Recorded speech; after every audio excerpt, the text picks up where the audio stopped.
Cara paling mudah untuk gagal adalah menjadi orang yang cepat bosan, lalu menunda yang sedang dikerjakan, melompat dari satu hal ke hal yang lain, berlari dari satu kebosanan ke kebosanan lainnya. Dan cara paling gampang untuk mencapai apapun yang kita inginkan adalah dengan mengerjakannya.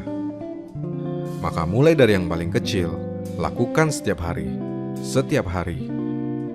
Nikmati perkembangannya, lalu temukan pengungkitnya, dan jangan pernah bosan.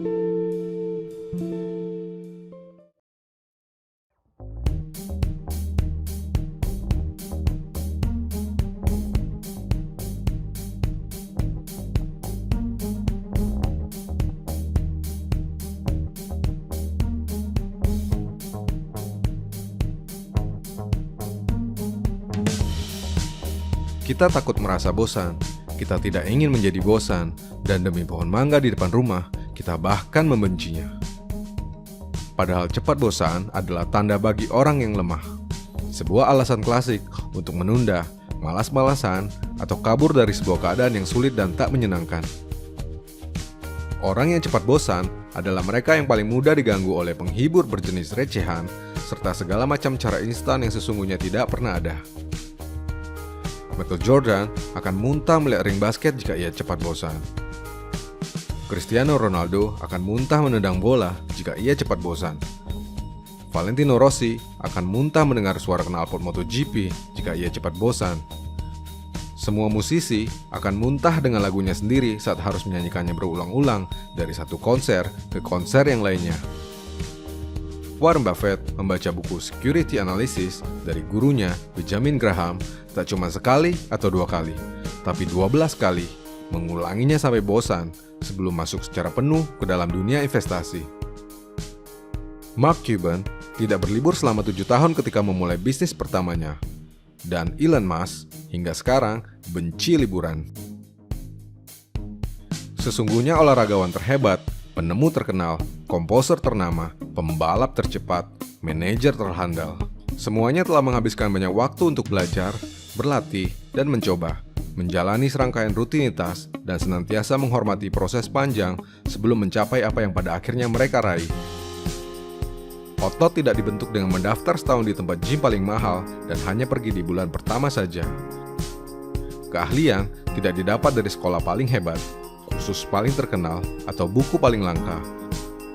Iman tidak dibangun dengan pergi ke rumah ibadah hanya pada saat hari raya, melainkan dari kajian yang panjang dan disiplin terus-menerus untuk singgah setiap kali tiba waktunya sembahyang.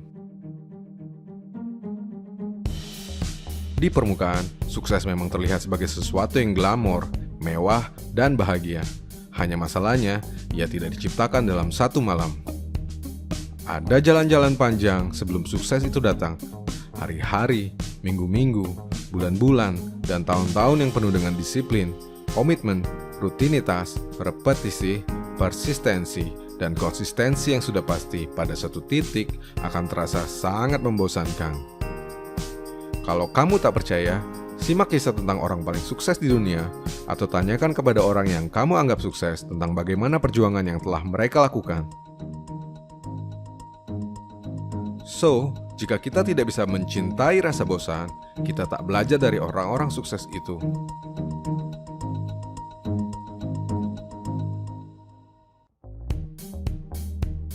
Hidup adalah pilihan.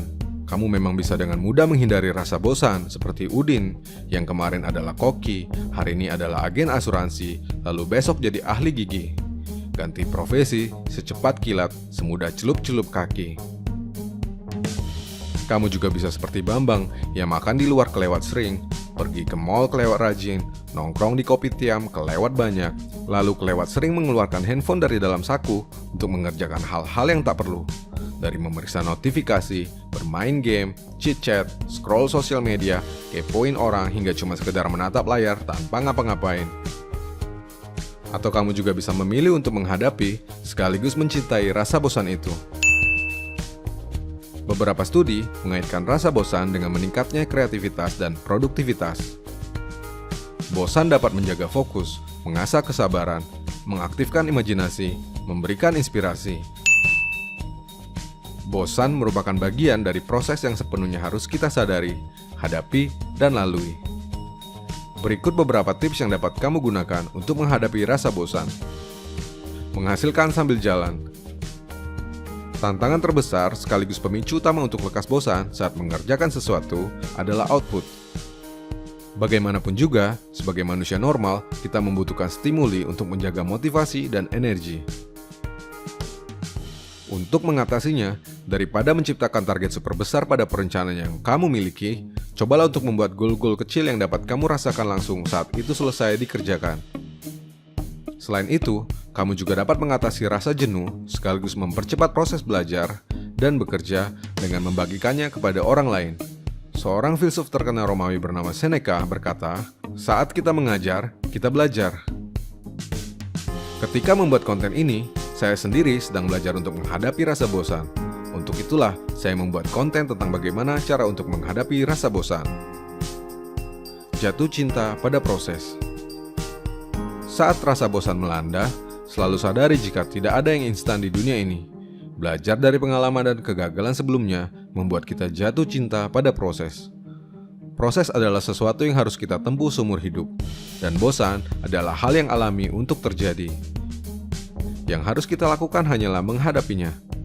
Kamu mungkin tak akan percaya dengan diri kamu sendiri bahwa ternyata kamu selalu mampu mengatasinya. Selalu bersyukur, miliki lebih sedikit, lakukan lebih banyak. Tak ada hal yang lebih mudah, murah, dan powerful selain bersyukur setiap hari. Hanya dengan mensyukuri apa yang sudah kita punya, kita dapat tidur lebih nyenyak, menjadi lebih bersemangat, dan lebih sehat. Bersyukur dapat membuat seseorang menjadi lebih bijaksana dan menjauhi gaya hidup materialistis di mana kita akan melakukan lebih banyak pada sedikit hal yang kita miliki. Ini adalah pelajaran penting untuk menjadi orang yang lebih fokus, sederhana, dan bahagia. Hargai rutinitas, mulai dari yang paling mudah. Repetisi adalah kunci. Kita tak akan menghasilkan apapun dengan hanya sekali melakukan dan sekali mencoba, lalu berhenti. Diperlukan serangkaian proses bernama rutinitas yang senantiasa harus dipelihara untuk mencapai apa yang kita inginkan. Bagian ini akan membedakan pemenang dan pecundang, pro dan amatiran. So, ini adalah sebuah reminder untuk Anda dan saya. Lain kali, saat badai menerpa, rasa bosan yang terlalu itu datang kembali di jalan menuju sukses yang kita yakini, apapun itu, sementara kita tak mau menghadapinya, hanya ada dua jawaban untuk ini. Pertama, kita memang tidak dilahirkan untuk mencapainya. Atau kedua, kita mungkin tidak benar-benar menginginkannya. Saya, Rianto Astono.